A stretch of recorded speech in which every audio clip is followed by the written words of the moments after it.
जय हिंद दोस्तों। तो आज के इस वीडियो में हम बात करने वाले हैं एक वैकेंसी के बारे में जो आपका हजारीबाग जिला के लिए निकाला गया है। कहाँ के लिए निकाला गया है? तो व्यवहार न्यायालय हजारीबाग जिला के लिए। और इस वैकेंसी को जो है फ्रेंड्स निकाला गया है सिर्फ 10वीं पास वाले लोगों को। कितने? 10वीं पास। कोई भी व्यक्ति जो 10वीं पास हैं इस फार्म को भर सकते हैं। और इस फार्म को भरने का जो तरीका रखा गया है वो रखा गया है ऑफलाइन। ठीक है, कब तक रखा गया कैसा रखा गया है? ऑफलाइन रखा गया है।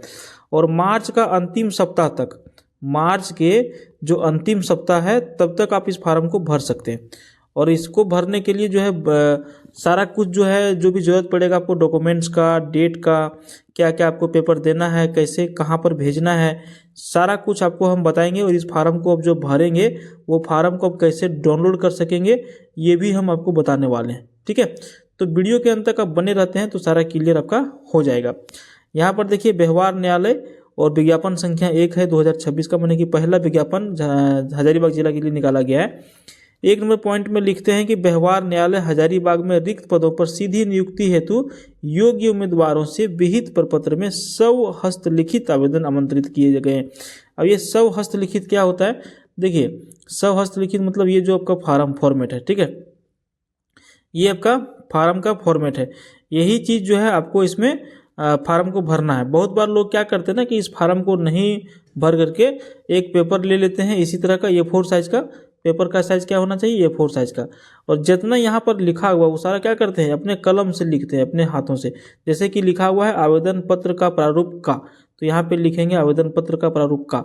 फिर लिखेंगे यहाँ सेम टू सेम उतार देंगे। एक उस तरह से भी हस्तलिखित होता है, एक इसी तरह से फार्म को भरा हुआ जो होता है वो होता है। तो जब आप फार्म भरने के लिए जाएंगे ना तो बहुत सारे लोग आपको मिल जाएंगे पोस्ट ऑफिस वगैरह में, समझे? तो वहाँ से आप जानकारी ले सकते हैं। देखिए, सबसे पहले तो हम बात करेंगे कि इस फार्म को कब से कब तक भर सकते हैं। तो इस फार्म को आप देखिए 25/3/2026 तक सुबह के 10:30 बजे से शाम के 5 बजे तक किसी भी डेट में जाकर के आप जमा करा सकते हैं अपने हैंड टू हैंड। ठीक है, हैंड टू हैंड। या फिर आप यहाँ पर क्या कर सकते हैं, स्पीड पोस्ट से भी आप यहाँ जो है अपने पत्र को भेज सकते हैं। मान के चलिए फार्म निकाला हुआ है हजारीबाग के लिए। अब सभी लोग तो हजारीबाग में है नहीं, कोई जैसे रांची में रहते हैं, कोई पटना में रह के तैयारी करते हैं, कोई दिल्ली में रह के तैयारी करते हैं, इस फार्म को भरना चाहते हैं। तो उनके लिए क्या है, आप स्पीड पोस्ट के माध्यम से भेज दीजिए, समझे? कुछ पैसा लगता है, ज़्यादा पैसा नहीं लगेगा, 70-80 रुपये के आसपास लगता है। स्पीड पोस्ट के माध्यम से आपका फार्म चला जाएगा। तो चलिए हम लोग विस्तार में इसको समझने का प्रयास करते हैं। सबसे पहले तो देखिए आपको हम बता देते हैं कि एजुकेशनल क्वालिफिकेशन क्या है। 3 नंबर देखिए, हालांकि सीट बहुत ज़्यादा इसमें नहीं है लेकिन आप देख लीजिएगा। देखिए, पहला तो पोस्ट है आपका पियून या फिर आदेशपाल, जिसमें सैलरी रखा गया 18,000 से लेकर के 56,900 तक। मैट्रिक अथवा समकक्ष, जो मैट्रिक है भर सकते हैं।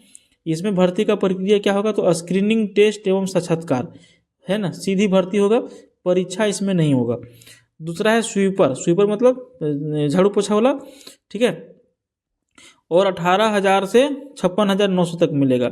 मैट्रिक अथवा समकक्ष एवं इस क्षेत्र में 2 वर्ष का कार्य अनुभव, ठीक है। और इसमें क्या क्या टेस्ट होगा? तो कौशल परीक्षा होगा, और उसके बाद देखिए साक्षात्कार आपका होगा।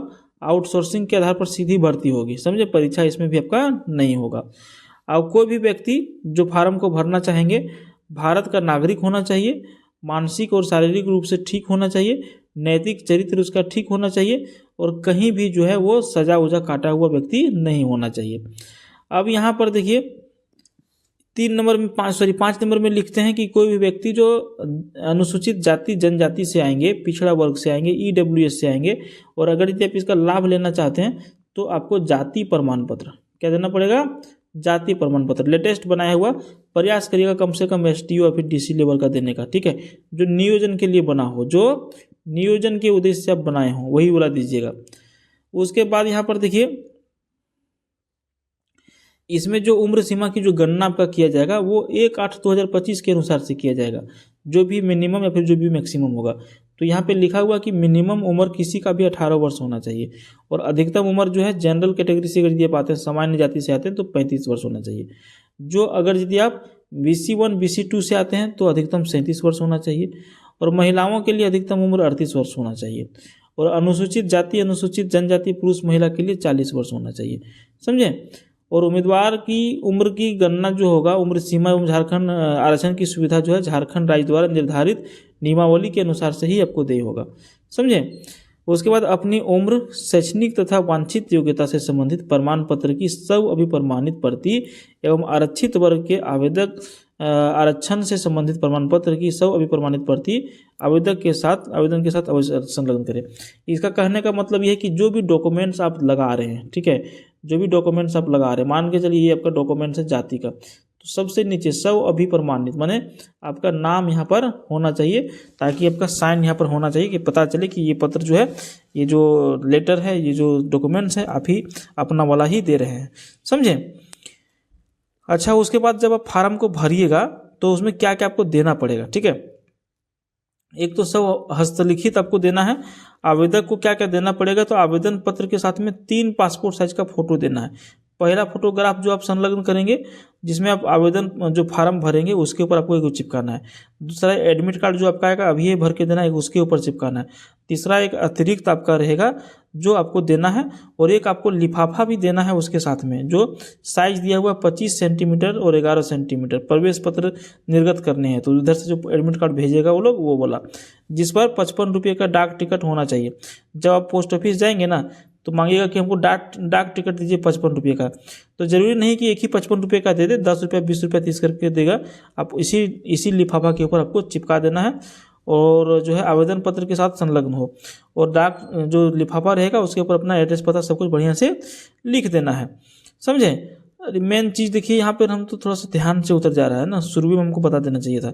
ये देखिए रिक्त पदों की संख्या, एक है प्यून में और एक है स्वीपर में, टोटल 2 पोस्ट है, ठीक है। और यहाँ पर देखिए जो प्यून वाला है ये है अनुसूचित जनजाति के लिए, और ये जो स्वीपर का है ये है जनरल के लिए, ठीक है।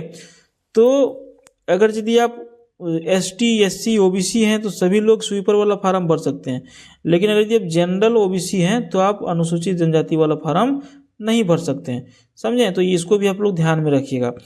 और भी अगर यदि कुछ आपको विशेष जानकारी इसमें चाहिए होगा तो इसका देखिए, ये इसका ऑफिशियल वेबसाइट है hazaribagh.dcots.gov.in, या फिर आप hazaribagh.nic.in पर जाकर के ये फार्म को आप डाउनलोड कर सकते हैं। फार्म का फॉर्मेट देखिए कैसे कैसे आपको भरना है। एक तो आपको फोटो यहाँ पर चिपका देना है, विज्ञापन संख्या 1 लिख दीजिएगा, पद का नाम, कौन सा पद के लिए फार्म भर रहे हैं, हिंदी में अपना नाम, अंग्रेजी में अपना नाम, पिताजी का नाम, जन्म तिथि, ठीक है। अपना आयु घटा लीजिएगा कैलकुलेटर से, कितना महीना कितना दिन, अस्थाई पता, पत्राचार पता। उसके बाद 7 नंबर में देखिए मोबाइल नंबर, 8 नंबर में ईमेल आईडी, 9 नंबर में भारतीय राष्ट्रीयता, और 10 नंबर में मैट्रिक के बारे में, इंटर के बारे में, स्नातक के बारे में यदि कोई योग्यता हो उसके बारे में। यहाँ पे कौन सा बोर्ड से है, कौन सा साल पास किए हैं, कितना प्रतिशत लाए हैं, वर्ग श्रेणी आपका क्या था। उसके बाद देखिए 11 नंबर में विशेष योग्यता यदि कुछ हो तो, और उसके बाद कौन सा कैटेगरी में आते हैं, सामान्य, BC1 BC2, अनुसूचित जाति, अनुसूचित जनजाति, EWS। लिंग अपना स्पष्ट करें, मेल है कि फीमेल है। निःशक्त है तो यहाँ पे लिखेंगे हाँ या फिर ना। क्या वर्तमान में किसी सरकारी संस्थान में काम कर रहे हैं तो 15 नंबर में दीजिएगा। घोषणा करिएगा, यहाँ पे अपना हस्ताक्षर करिएगा, यहाँ पे दिनांक और स्थान मार दीजिएगा। उसके बाद यहाँ पर देखिए प्रवेश पत्र, जो पत्र खा आपको देना है, जो फोटो यहाँ पे वो चिपका देना है, क्रमांक संख्या लिख देना है, ठीक है। ये तो आपको नहीं लिखना है, ठीक है, क्रमांक संख्या आपको नहीं लिखना है, अभ्यर्थी द्वारा भरा जाएगा। आपको ये भरना है आवेदक का नाम, पिता का नाम, पत्राचार का पता। उसके बाद यहाँ पे 4 नंबर में साक्षात्कार का स्थान, ये आपको कार्यालय के द्वारा भरा जाएगा, मतलब कि आपको नहीं भरना है। साक्षात्कार की तिथि कार्यालय के द्वारा भरा जाएगा। प्रधान जिला एवं सत्र न्यायाधीश का साइन होगा यहाँ पर, यानी कि इसमें आपको साइन अपना नहीं करना, आपको सिर्फ साइन ऊपर वाला में करना है, ठीक है। तो ये देखिए अगर यदि आप फार्म भरना चाहते हैं तो बेटर अपॉर्चुनिटी है, आप इसको भरिए। और बिना परीक्षा का है तो उम्मीद है कि भर देना चाहिए, क्या पता साक्षात्कार में आपका पास हो जाए और नौकरी लग जाए। सरकारी नौकरी आजकल ऐसे किसी को मिल नहीं रहा है, समझे। उम्मीद है कि ये वीडियो आपको पसंद आया होगा। वीडियो पसंद आए तो वीडियो को लाइक करिएगा, और इस तरह का और अधिक वीडियो देखने के लिए नौकरी वाला और GK GS वाला, ठीक है, तो आप हमारा चैनल को सब्सक्राइब कर सकते हैं। जनरली हमारा चैनल पर जो है सुबह में 7 बजे या फिर शाम में 7 बजे के आसपास वीडियो आता है, ठीक है। और हमारा सब्सक्राइबर आप देख ही पा रहे हैं कि लगभग 50,000 के आसपास सब्सक्राइबर है। आप लोग यदि थोड़ा सा सपोर्ट कर दीजिएगा तो हम भी क्या करेंगे, आपके साथ साथ में थोड़ा सा 2-4 पैसा आप लोग के माध्यम से कमा लेंगे, समझे। बहुत मेहनत लगता है वीडियो बनाने में। धन्यवाद।